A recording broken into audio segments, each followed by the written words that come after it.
দেখবেন অনেক পরিবার আছে যে পরিবারে ছেলে সন্তান নেই, 2টা কিংবা 3টা মেয়ে আছে, যাদের সবারই বিয়ে হয়ে গেছে।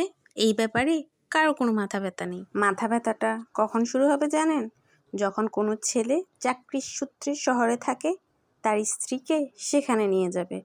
তখন দেখবেন বাবা মায়ের সাথে পাড়াপড়শিরও চোখে ঘুম নেই। বৃদ্ধ মা বাবাকে গ্রামে রেখে ছেলের সাথে সংসার করতে ছেলের বউ চলে গেছে শহরে।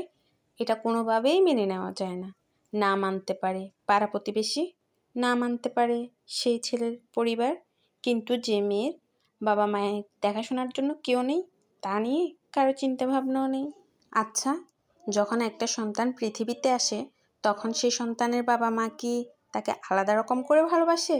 যে মেয়ে সন্তানের জন্য আলাদা ভালোবাসা, ছেলে সন্তানের জন্য আলাদা ভালোবাসা। একটা ছেলেকে বড় করতে একটা মা যে শ্রম দেয়, যে ভালোবাসা দেয়, যে সময়টা দেয়, কোনো অংশে কি কম দেয় একটা মেয়ের মা যখন তার মেয়েকে বড় করে? দেখবেন একটা ছেলের থেকে তার মা যতটুকু আশা করে, তার 3 ভাগের 1 ভাগও আশা রাখতে পারে না মেয়ের মা। একটা ছেলেকে বড় করতে যত কষ্ট করতে হয়, যত শ্রম দিতে হয়, যত ভালোবাসা দিয়ে বড় করে, একটা মেয়েকেও কিন্তু সেইভাবেই বড় করা হয়।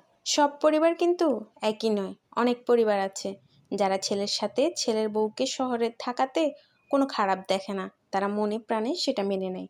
কিন্তু কিছু কিছু ফ্যামিলি আছে যারা মানতে পারে না। আমার ভিডিওটি কেমন লেগেছে অবশ্যই কমেন্ট করে জানাবেন। আজকের মতো এখানে বিদায় নিচ্ছি, দেখা হবে অন্য কোনো ভিডিওতে। সেই পর্যন্ত ভালো থাকুন, সুস্থ থাকুন। আল্লাহ হাফেজ।